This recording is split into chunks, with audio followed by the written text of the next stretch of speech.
I'm Sarah Wilson, and you're listening to the Roots and All Budcast.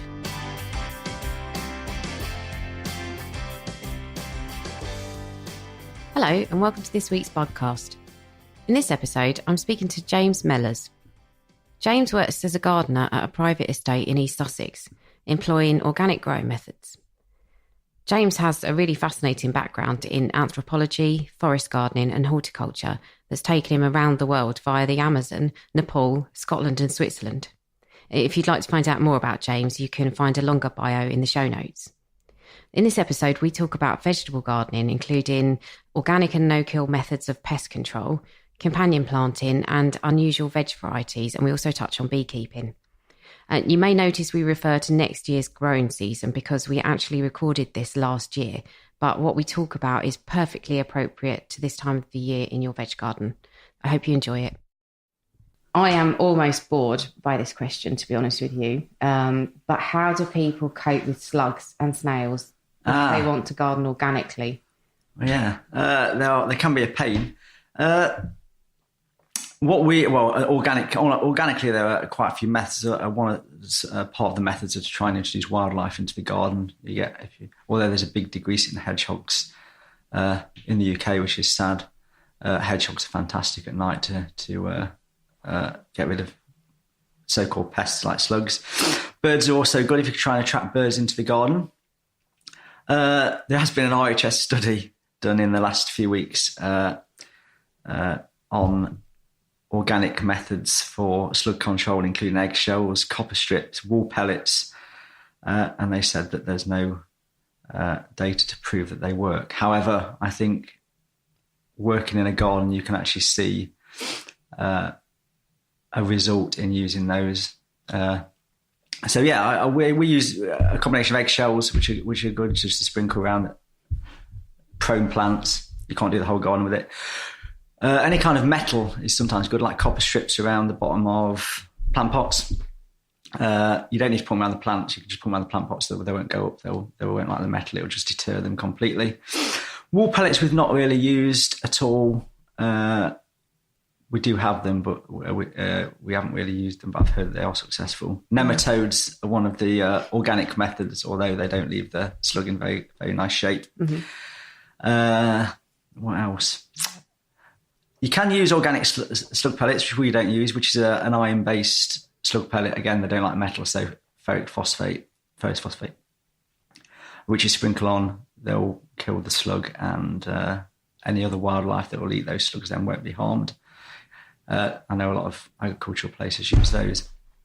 What we actually use, which is what I use in our garden, which is not using any kind of chemical or any kind of eggshells. If you turn a ceramic plate upside down in the corner of the garden at night, the slugs will go under it for protection from the weather, and then in the morning you can just go along, and it's a long process, but eventually you'll get most of the slugs out of the garden. And then as long as you remove them I probably won't chuck them over the neighbour's fence. I'll probably move them within several hundred metres because they do work their way back. And that's a good way to get rid of them and keep them alive, and all the wildlife can eat them then as well.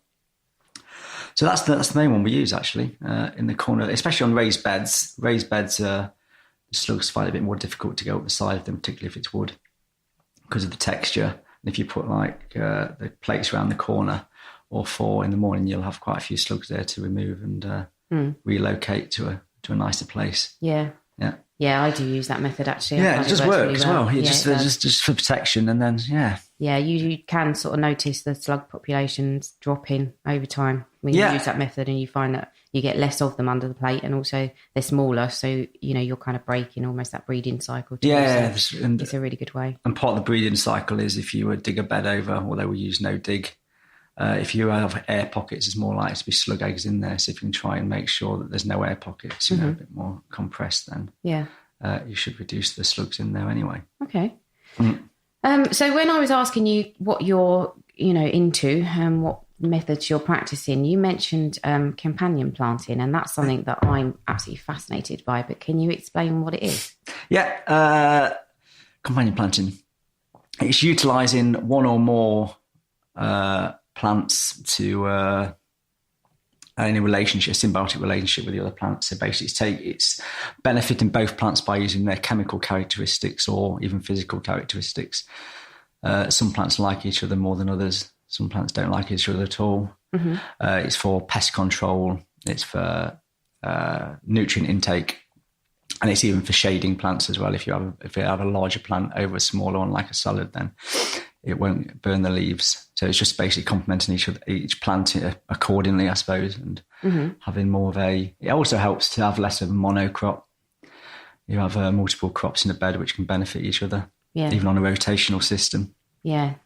When you mix it up, it does. Yeah, it does help. Yeah, and you get different insects in there. You'll deter different insects. They'll help each other. They'll repel each other. Yeah, it's just a way.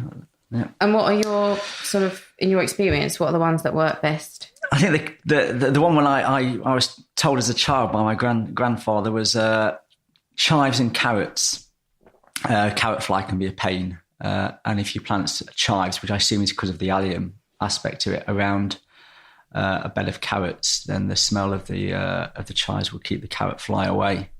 So that's the typical one that I always remember and always use.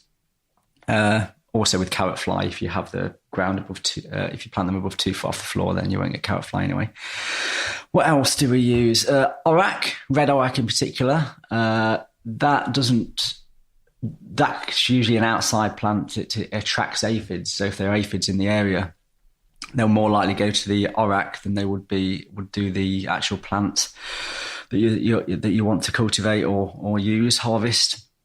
And then when the orac is full of aphids, you can just remove the orac, put it on the compost pile or elsewhere, and then replant.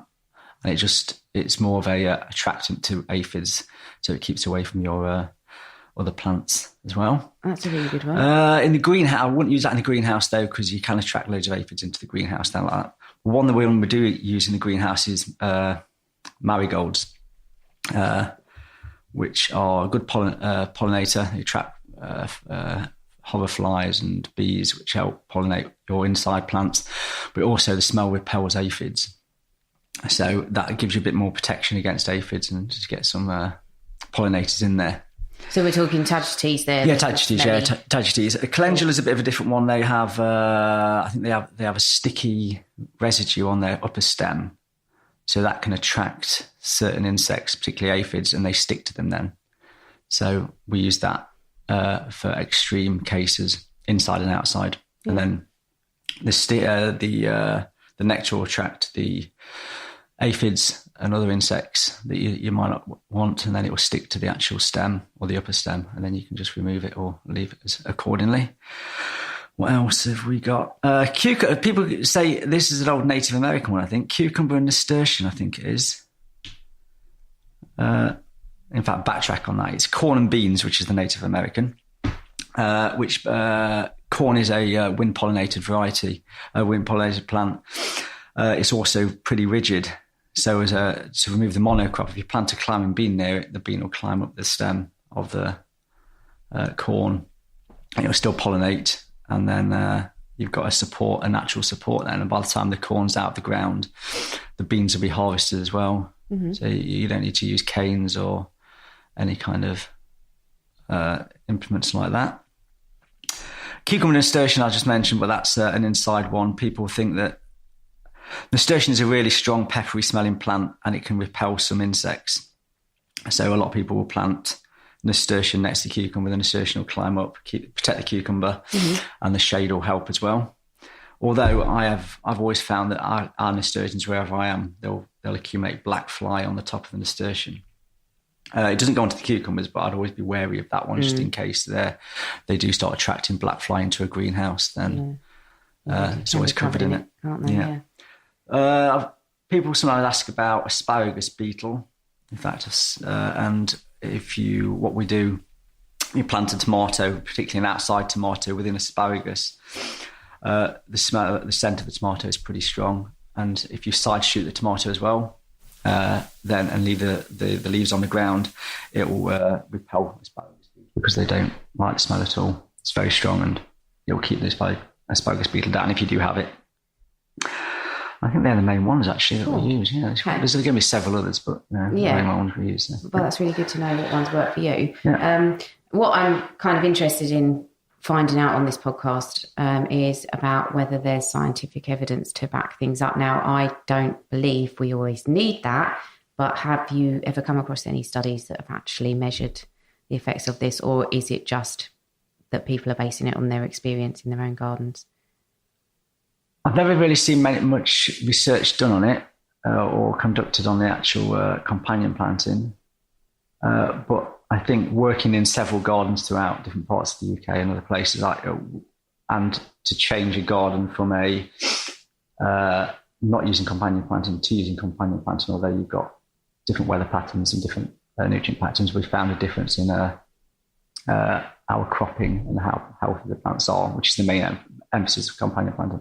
Mm-hmm. If you have a happier plant and a disease-free plant, it'll be better for the environment and also for cropping. But I've not seen many studies on that, but everywhere I've worked or worked with and other people are definitely a strong believer in companion planting. Mm. A lot of the books and texts on it also promote it. I'm not sure if there's any hard scientific research done on it. No, but empirically, I think. Find out. I think working within that empirically, then it's going to work and it's going to help. Yeah.